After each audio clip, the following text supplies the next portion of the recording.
কানাইরে কাননের শোভা ওদের দেখা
শোভা দেখা নয়, আমার মনে হয় তো রাধা বদনের কথা মনে পড়েছে, এই জন্য তুই কাননের শোভা দেখতে পাচ্ছি।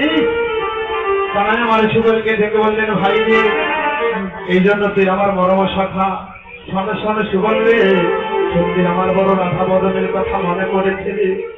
আমি সকালবেলা যখন আমি গঠে আসি তখন প্রেমময়ীর সঙ্গে একবার দেখা হয়েছিল, খেয়েছিল বিষভানু অট্টলিকার পরে, আর আমি ছিলাম জগতের পথে। তখন ওখান থেকে এক নজর দেখেছিলাম যে, তখন বললে তাহলে কি হবে এখন? তাই কানা আমার করলেন কি, আর শিশু পশু নিয়ে দিয়া শিশু পশু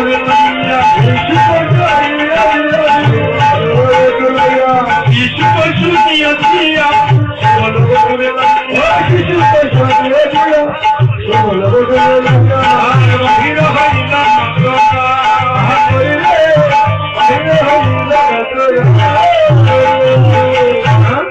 সকল শিশু পশু নিয়ে দিয়া সুবল বটুরে লইয়া বাহিরে হইল নত ভাই, সকলকে একত্রিত করেছি সুবলকে নিয়ে রাধাকুণ্ডের তীরে গিয়ে বসে আছি। হঠাৎ করে আমার প্রাণ কানাইয়া রাধাকুণ্ডের তীরে যাওয়ার সঙ্গে সঙ্গে রাধাকুণ্ডের তীর হইতে রাধা অঙ্গে গন্ধ পেলেন।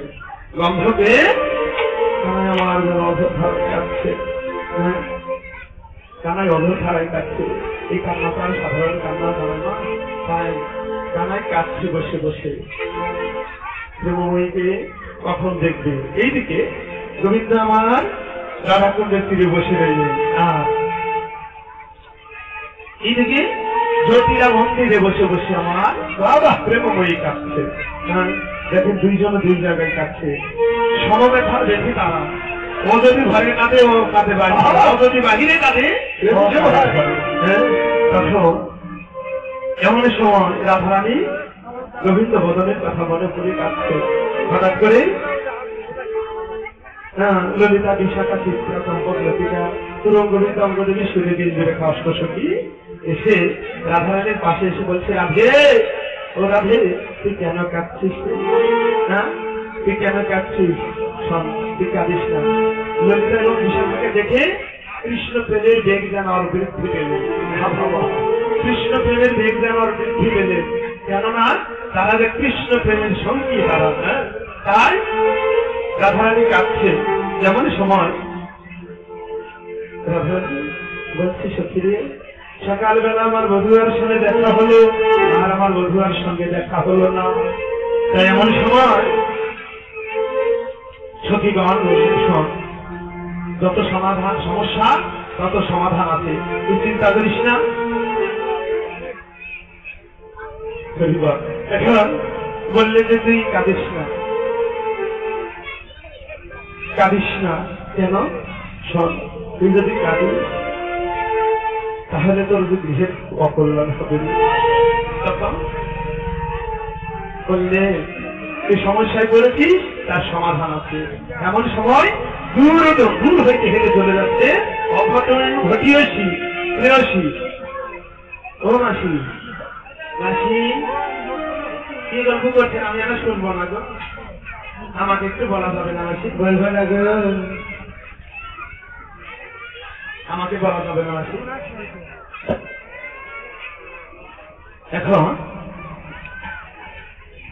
বলছে দূর থেকে হেঁটে যাচ্ছে, অদূরে হেঁটে যাচ্ছে অঘটন ঘটিয়েছি প্রেয়সী। নাম কি জানে? অঘটন যে ঘটাইতে পারতাম নাম কি বলে? হ্যাঁ না, অঘটন যে ঘটাইতে পারতাম নাম কি গো? বাবা বাবা, অঘটন ঘটাইতে পারো তুমি, বৃদ্ধের নাম কি ধরো? আরতি করেন না গো, তুলসী আরতি করেন না? অঘটন ঘটিয়েছি, যে অঘটনকে ঘটাইতে পারে সেই হলো তুলসী। হ্যাঁ, এই হলো তুলসী। দূর হইতে হেঁটে চলে যাচ্ছে। এখন ললিতা বিশাখা ডাকছে, ও তুলসী,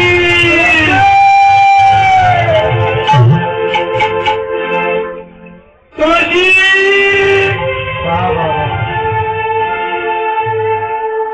তুলসী কানে পড়ছে না? আরে তুলসী, তুলসী শুনেও যেন নশনার ভান করে ধীরে পায় ধীরে গতিতে যাচ্ছে। এমন ভাবে যাচ্ছে আজই একবার ডাকুক, তারপর আমি কথা বলবো, তাই না?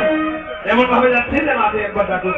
এটা বলতে যারা একটু আত্মহংকারী অভিমানী, তারা মনে করে আমি একটাকে সারা দেবো, কিন্তু একবার আর একবার ডাকুক, তারপরে সারা দেবো, তাই না? তবে মা, এখানে আত্মঅভিমানের কিছু নেই। তখন আমার ডাকছে তুলসী।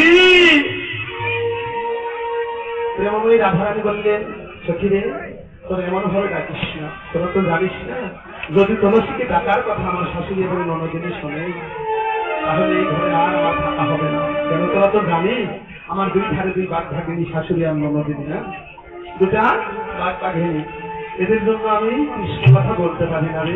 দেখো, তাই বলছি এমন ভাবে ডাকিস না, যদি ডাকতে হয় একটু ইশারা ইঙ্গিত করে ডাক। তুলসীকে একটু ইশারা ইঙ্গিত করে ডাক, সে যদি শুনতে পায় তাহলে ঠিক আমার সাথে আসবে। তখন তুলসী আসতে ধীরে ধীরে। তুলসী যেই এসেছে রাধারানী হু করে কেঁদে উঠেছে, বলছে তুলসী, ও তুলসী, সব তুলসী, একটা কাজ করে দিতে পারবি রে? তুলসী বলছে, শোনো, তোদের কাজ করা ছাড়া আমার কি আছে? আমার তো অন্য কোনো কাজ নেই, তোদেরই কাজ করা আমার সময়। বলছে সত্যি, তুই এমন ভাবে বলিস না যে তুলসী রে, সকালবেলায় আমার বধুয়া গোধন নিয়ে উঠে গেল, সেই হইতে আমার বধুয়াকে আর আমি দেখিনি। আমি দেখি না সখী রে, আমার বধুয়া কেমন আছে আমি জানি না রে, জানি না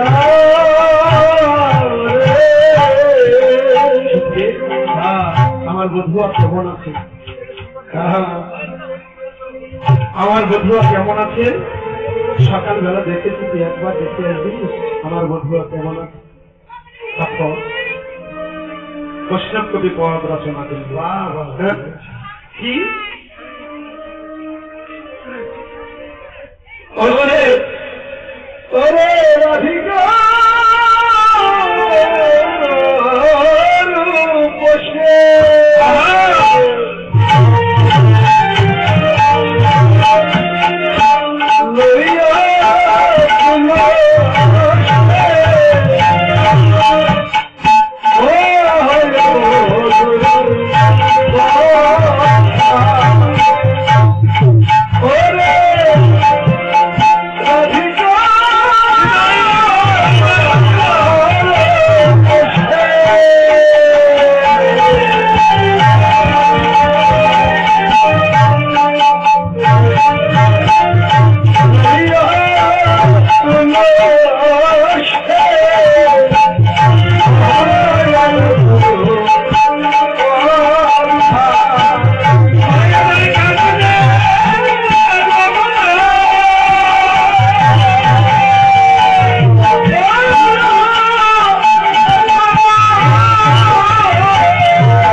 একবার বল তুলসী কৃষ্ণ কথা। আবার পৃথিবীতে যত কথা আছে, পৃথিবীতে যত রকমের কথা আছে, সবচাইতে মধুর থেকে মধুরতর কথা হলো কৃষ্ণ কথা, তাই না? একমাত্র মধুর থেকে মধুর কথা হলো কৃষ্ণ কথা। জগতের জগতের কত কথা আছে, হ্যাঁ, কত কথা, সব কথা হলো অকথা এবং সুকথা। যাই কিছু আছে না কেন, এই কথা শেষ আছে, কিন্তু আমার কৃষ্ণ কথার কখনো কোনোদিন শেষ হয় না। শেষ কি হয় মা? কৃষ্ণ কথা দেখেন, এই যে হরি কথা কৃষ্ণ কথা একদিন নয়, ছোট থেকে যেন শুনছি, যত শুনছি তত যেন শোনা লাগতো। কেউ বলতে পারবেন আজ পর্যন্ত যে প্রত্যেক দিন হরিবাস শুনে ওই জায়গায় শুনেছি, ওই জায়গায় শুনেছি, ওই জায়গায় শুনেছি, আর এই কথাটা কি কেউ বলে? এই কথা ভালো লাগে না এমন কথা কেউ জগতে বলে না। কেন জানে? পৃথিবীতে যত কথা আছে সবচাইতে মধুর কথা হলো কৃষ্ণ কথা। যে কথা শুনলে জীবের ভবক্ষুধা দূর হয়, যে কথা শুনিলে জীবের আত্মতৃপ্তি হয়, যে কথা শুনিলে জীব কৃষ্ণ অনুরাগী হয়, সে কথাটি হলো কৃষ্ণ কথা। কৃষ্ণ কথা, এই কথা তো কোনো ধানি রে মা। তাই তুলসীকে বলছে সখিরে গোবিন্দ বিনা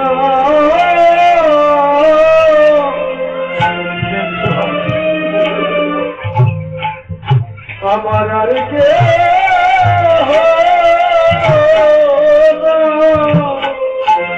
সখিরে জগতে গোবিন্দ বিনা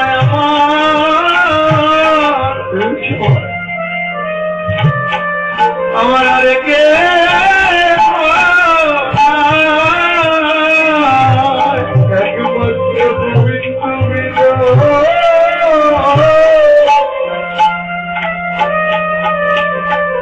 আমার আর কে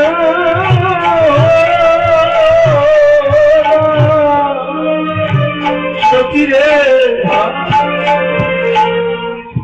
একমাত্র গোবিন্দ বিনায় আমার ওরে আর কে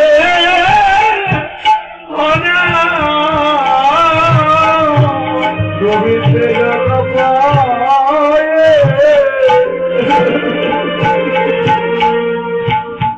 আমি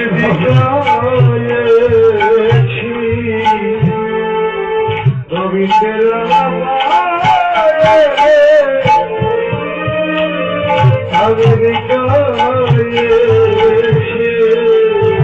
এই জীবন ওরে যে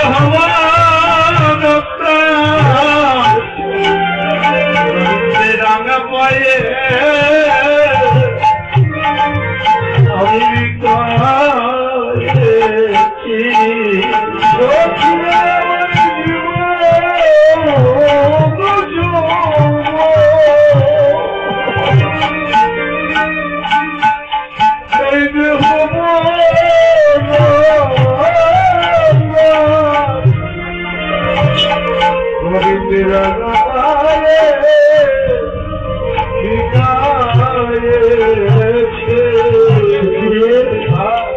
জগতে সকলে আছে, কিন্তু আমার যে গোবিন্দ কেহ নাই মা।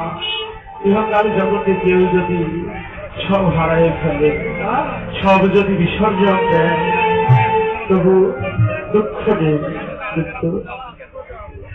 জগতে যার কেউ নেই, তার অনাদিরাদিরান গোবিন্দ আছে। তাই বললেন সত্যি আমি গোবিন্দ জানা পাই জানা সব দিতে আমার জীবন যৌবন দেহ মন প্রাণ সবাই যেন আমার গোবিন্দের সত্যি তুই এক কাজ কর, যাই দেখ না আমার পড়ার বধুয়া কেমন আছে, পড়ার বধুয়া কেমন আছে। তবে শোন, তোকে একটি কথা বলি, এখানকার জগতে সকলে তো নিজের চিন্তা করে, আমি তোকে পাঠাচ্ছি, সে আগে দেখবি আমার বধুয়া যদি ভালো থাকে, আমার বধুরা যদি ভালো থাকে তাহলে আমার কষ্টের কথাগুলি বল বধুরা কি করবি, আর আমার বধুরা যদি কষ্টে থাকে বা দুঃখে থাকে তোর কাছে একটি মিনতি, আমার দুঃখের কথা আমার বধুরাকে বলবি না, কেন জানি তুলসী রে ইহকাল জগতে যত ভক্তবৃন্দ আছে সকলে আমার গোবিন্দের কাছে বলে, গোবিন্দ হে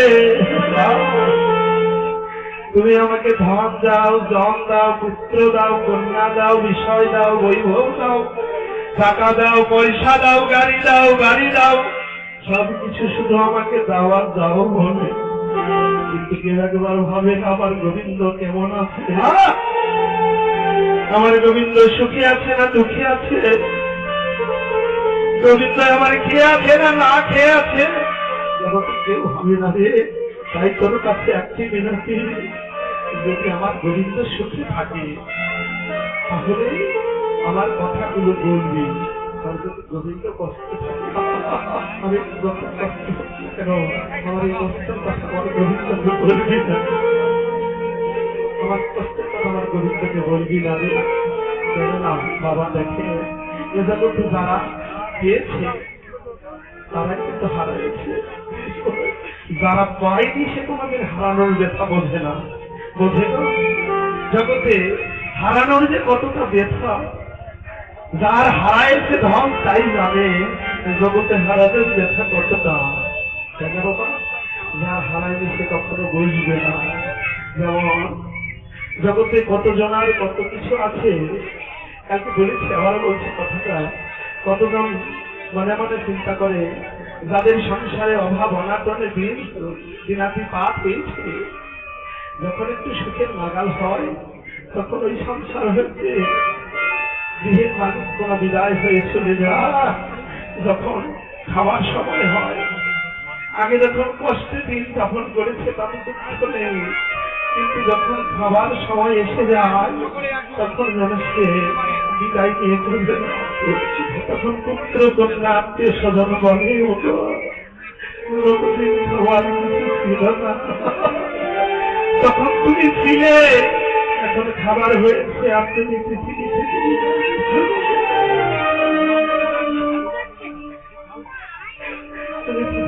বিদায় নিয়ে যারা যার পিতা মাতা হারাইছে, যার সন্তান হারাইছে, যারা কোন স্বজন হারাইছে, তারা বসে বসে আমার গোবিন্দের কাছে বলে গোবিন্দ আমার পিতা মাতা হারাইছে, যার হারাই জগতে সেই তো কেবল জানে যে হারানোর কথা। আমি আর কি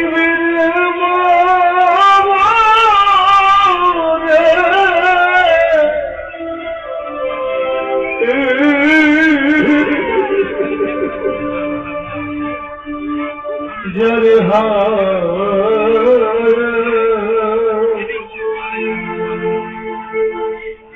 अब जरे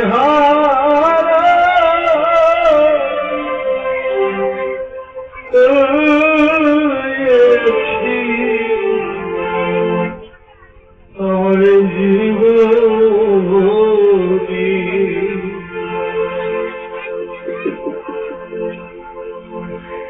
जरे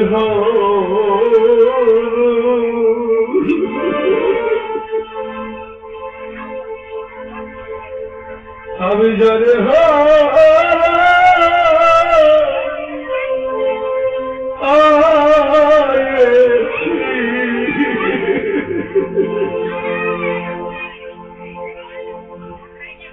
আমার জীবনে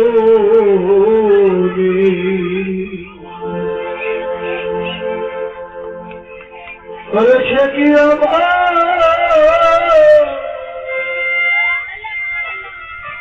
চিন্তা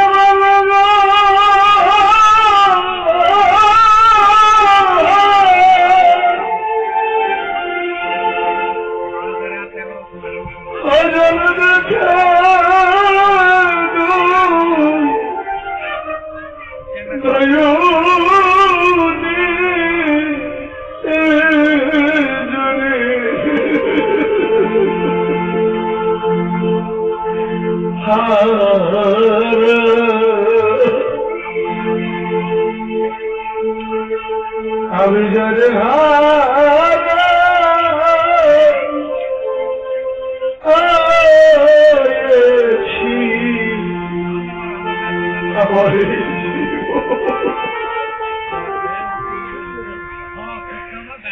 আমি জীবনে যাচ্ছি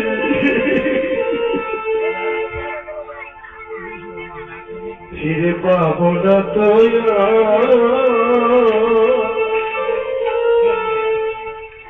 আমার তুমি শুধু রইল বাকি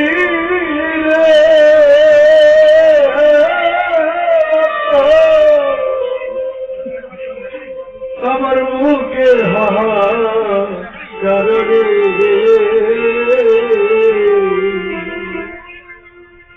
ও পাগল বিজয়ী হরিবল হরিবল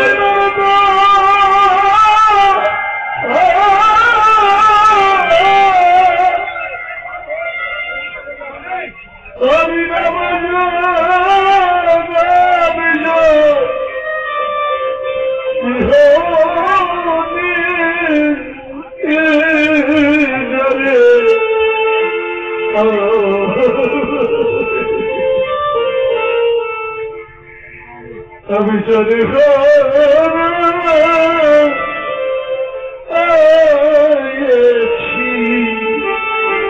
আমার জীবনে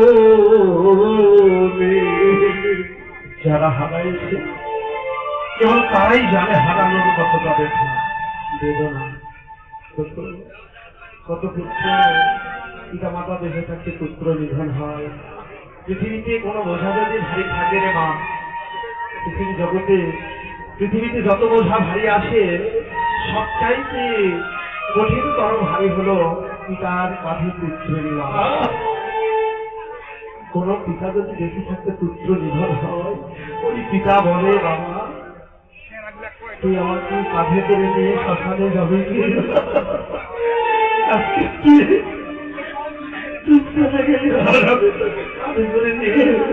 শ্মশানে চলে যাচ্ছি বাবা।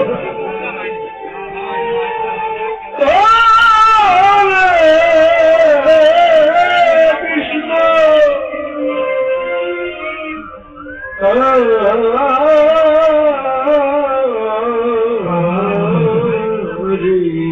বিলাপ করে বলে বাবা কাছে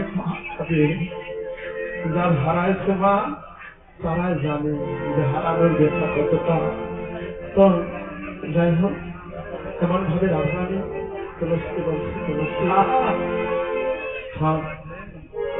সরে সরে তুলসী রে ও তুলসী ওরে কাননে গো বলো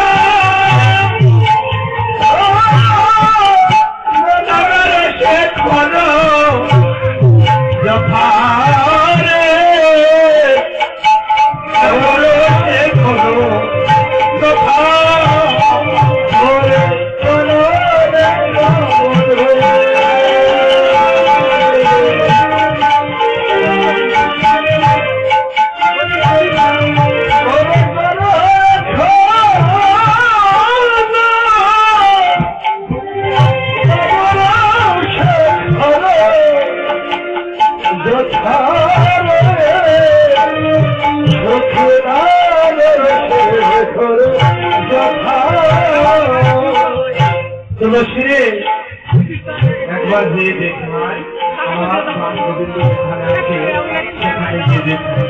তবে শোনে শোনে তুলসীরে সময় বুঝিয়া সরস হইয়া সময় বুঝিয়া সরস হইয়া সময় বুঝিয়া সরস হইয়া সময় বুঝিয়া সরস হইয়া মিলিব না করে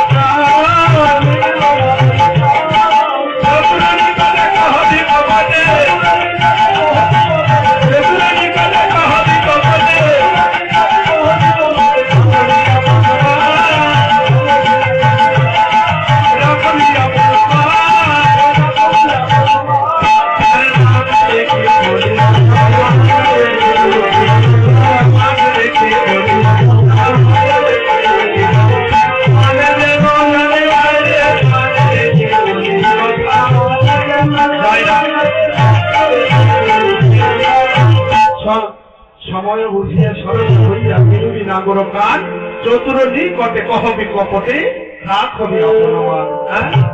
হ্যাঁ নারীর মান রেখে কথা বলিস। হ্যাঁ হ্যাঁ নারীর মান রেখে কথা বলিস কেন জানিস?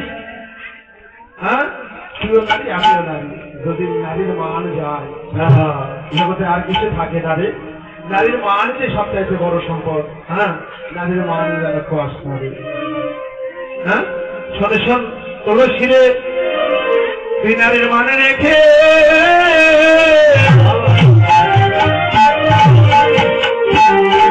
বলিস কথা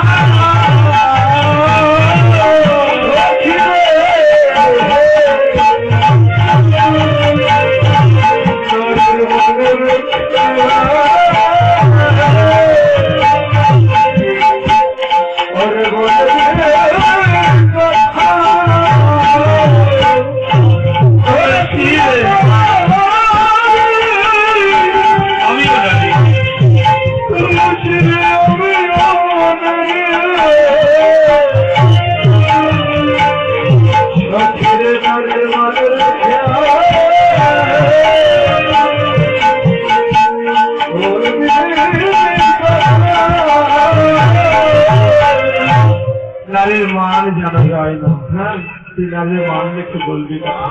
শোন তোকে যাবি একটা কথা শোন তুলসী, তুই যাবি গোবিন্দের কাছে। আমি আজকে সুন্দর করে একটা গঙ্গা ফুলের মালা গেঁথে রেখেছিলি, জানাটা একটু বাড়ায় যেত। এখন বললেন তুইও নারী আমিও নারী, যাবি যা। আমি আমার গোবিন্দকে পড়াবো বলে আজকে গুঞ্জা ফুলের মালা গেঁথে রেখেছিলাম। গুঞ্জা ফুলের মালা গেঁথে রেখেছিলাম। গুঞ্জা ফুলের মালাখানা আমার গোবিন্দের গলদেশে পড়াই দিবি। আমি একটা কর্পূর মিশ্রিত তাম্বুল সাজাই রেখেছি। আমি একটা কর্পূর মিশ্রিত তাম্বুল সাজাই রেখেছি। সেই তাম্বুলখানাকে গোবিন্দের বদলে তুলে দিবি, গোবিন্দের বদলে তুলে দিবি এবং গোবিন্দের বদলে তুলে দিবার পর গোবিন্দের কাছে দাঁড়ায় থাকবি। দাঁড়ায় থাকে গোবিন্দের কাছ থেকে গোবিন্দের অধরামৃত গোবিন্দের তাম্বুল সেবা করে। গোবিন্দের অধরামৃত তাম্বুলে যদি আমি একটু পাই তোমার জীবন যেন তার তুই গোবিন্দের অধরামৃত তাম্বুল একটু আমাকে দিবি। তুই এই কথাটি রাখবি, ঠিক আছে? তুলসী তুই যা, তুই আর দেরি করিস না, যেহেতু সময় নেই। সময় নেই, তুই তাড়াতাড়ি যা। তাই আমার সময় রাধারানী করলেন কি সময় বুঝিয়া সরস হইয়া সময় বুঝিয়া সরস হইয়া সময় বুঝিয়া সরস হইয়া সময় বুঝিয়া সরস হইয়া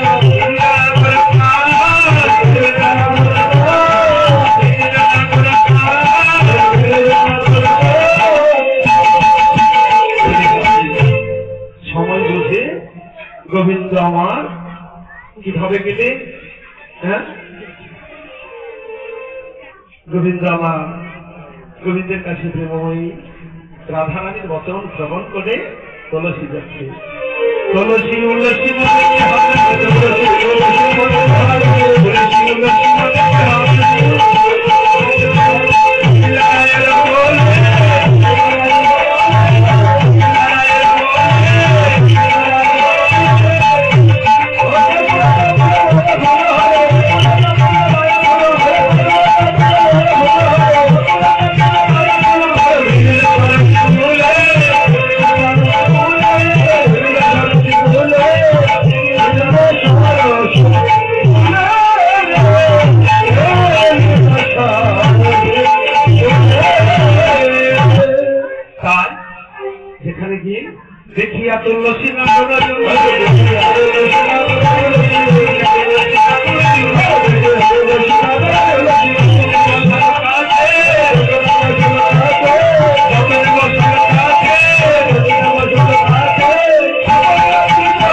গোবিন্দ আমার তুলসীর প্রিয়ঙ্গ থেকে গোবিন্দ রাধাঙ্গের গন্ধ যেন তার নাকে এসে লেগেছে।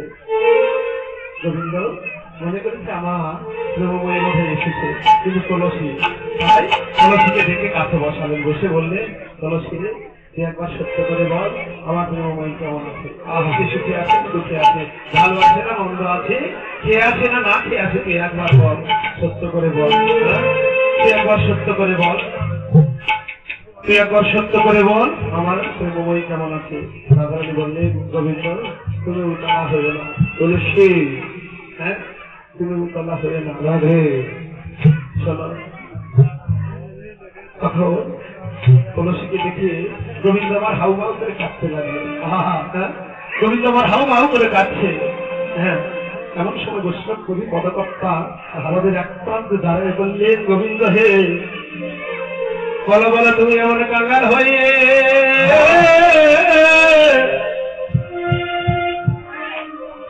বলো তুমি কাঁদিছ কেন, তুমি আমার কাঙ্গাল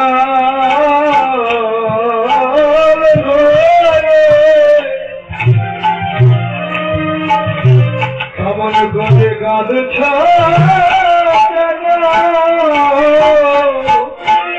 গোবিন্দ, তুমি আমার কাঙ্গাল হয়ে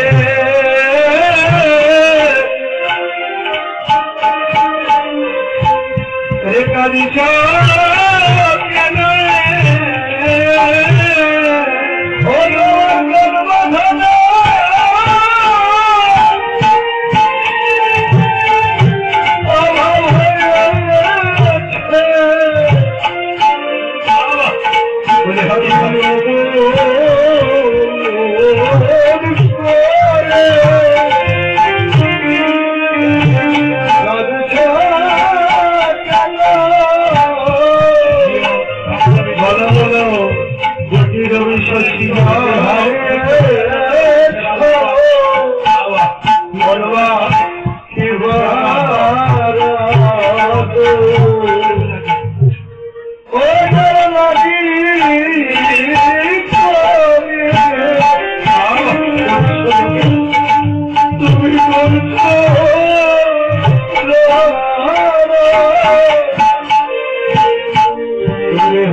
কোটি রবি শশী যার চরণ তলে সে ভাসে কেন আজ নয়ন জলে।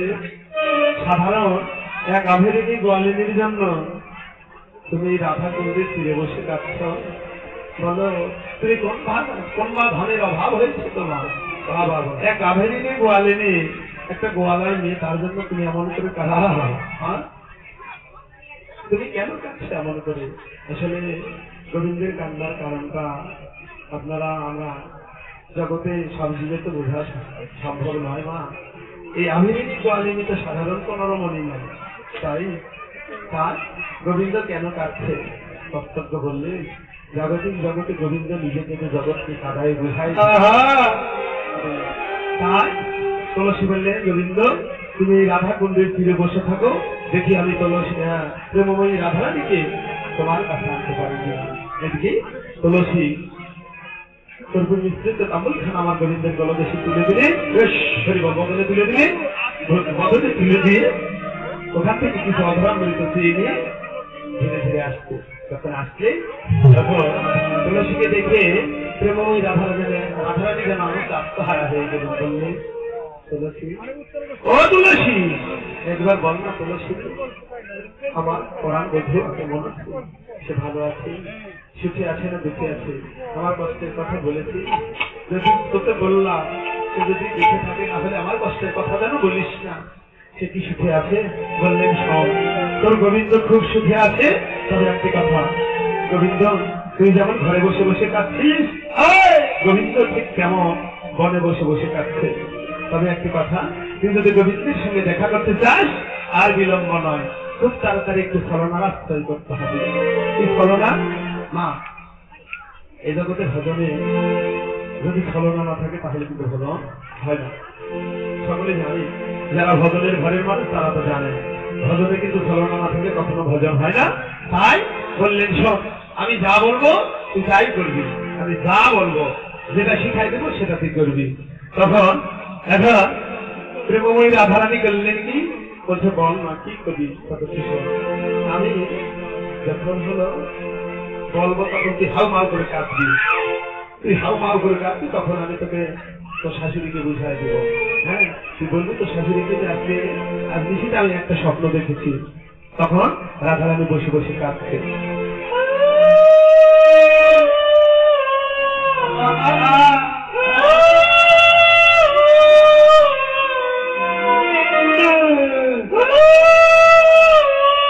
জটিলা মন্দিরে এমন শব্দ,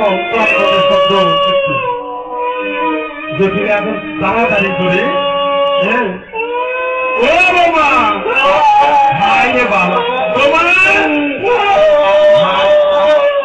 আমার বৌমা কি হয়েছে দেখো না তো, আমার বৌমা কি হয়েছে বৌমা, ও বাবা, বৌমা তুমি এমন করে কাঁদছ কেন মা? কি হয়েছে মা তোমার? বৌমা, আমার বৌমা কিছুতেই তো শুনছে না। তখন বৌমার কান্না শুনে কুটিলা বলছে, বলো বৌমা তুমি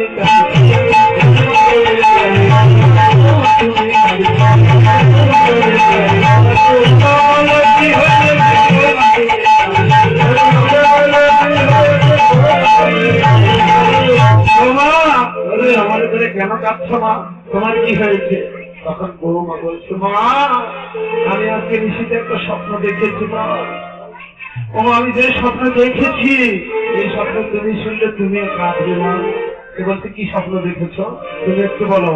তখন বৌমা বলছে, মা শোনো শোনো মা, আমার হাতে শঙ্খ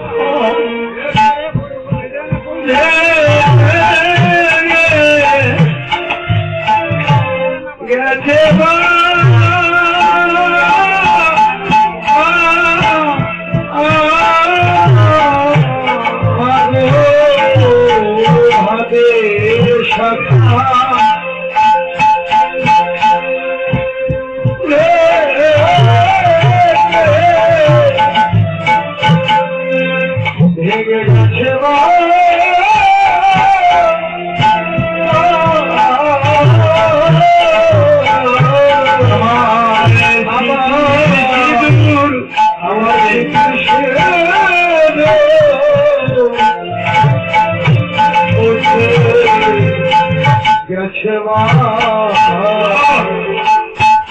আমার হাতে শাখা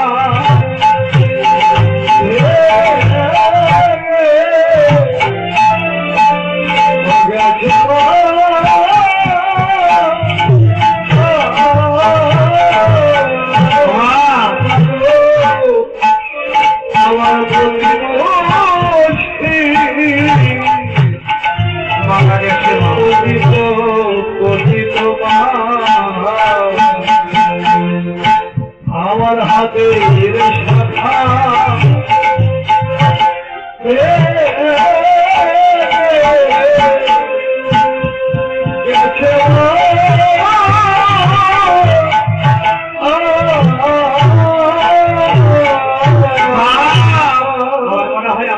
শাখা ভেঙে গেছে। আস্তে আস্তে আস্তে আমাদের করে না, আমি বলছি। তখন বললেন তাহলে কি করতে হবে মা? মা তুমি কেন স্বপ্ন দেখেছ মা?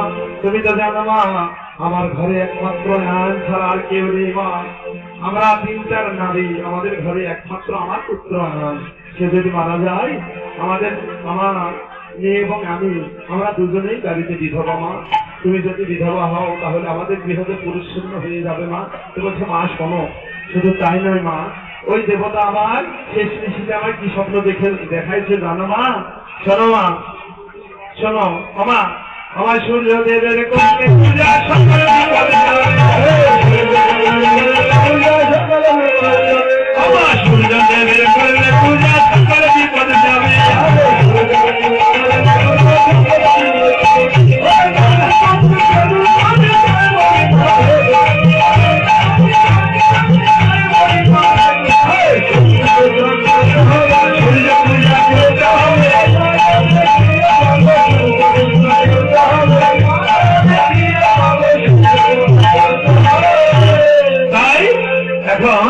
সমস্ত সখীগণ মিলে বললেন মা, গাধাকে বললেন মা, সূর্যদেবের পূজা করলে আমার প্রতির বিপদে যাবো। হরি বলা না, চিল্লাচিল্লি করো না, দাঁড়ান আমি বলবো। চিল্লাচিল্লি করার দরকার নেই, একটু দাঁড়ান। এখন হরি বল মা, যারা যারা এসেছেন তাদের কাছে বলছি, সূর্য পূজার হরি কথা কৃষ্ণ কথা শ্রবণ করলে সূর্য পূজার দক্ষিণা দান করতে হয়। তোদের মঙ্গলের লাগে, পুত্রের মঙ্গলের লাগে, সংসারের মঙ্গলের লাগে আমার পক্ষ থেকে আমি পাঠিয়ে দিচ্ছি, যেটা পাবেন সূর্য পূজা দান করবেন। তবে সিরাফলের টাকাটা দিবেন না, হরিবল, আর খরচা টাকা দিবেন না। হরে কৃষ্ণ, জয় রাধে। সূর্যদেবের দক্ষিণা বেশি করে দিতে হয়, সূর্য পূজা দক্ষিণা বেশি করে দিতে হয়। হরিবল, তাই এমন সময় সকলে মিলে বললে শোনো, সূর্য পূজাটা করতে হবে। তাহলে মা, বৌমা, তুমি আর বিলম্ব না করে আমার ঘরে যা আছে তাই নিয়ে তুমি সূর্যদেবের পূজা করতে যাও। শোনো, সব সঠিক করে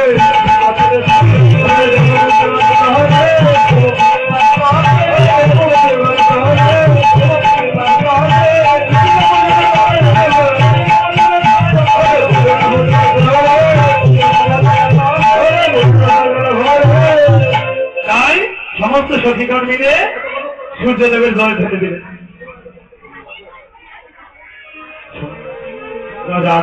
তাই এখন সকলে মিলে সূর্যদেবের জল ঢেলে দিলেন। তো তখন আয়ান বললেন, মা জটিলা বললেন, মারে যে আমার পুত্র তো হলো শ্যামা মায়ের ভক্ত, তুই একবার শ্যামা মায়ের ধ্বনি দিয়ে দেয়। সবাই মিলে শ্যামা মায়ের ধ্বনি দিয়ে সূর্যদেবের পূজা করতে গেলেন। শ্যামা মা ধ্বনি দিলেন, মা আয়ান শ্যামা মায়ের ভক্ত, তাই ধ্বনি দিয়ে সমস্ত সখীগণ মিলে একবার সূর্যদেবের পৃথিবীর আনন্দে হরি হরি বলে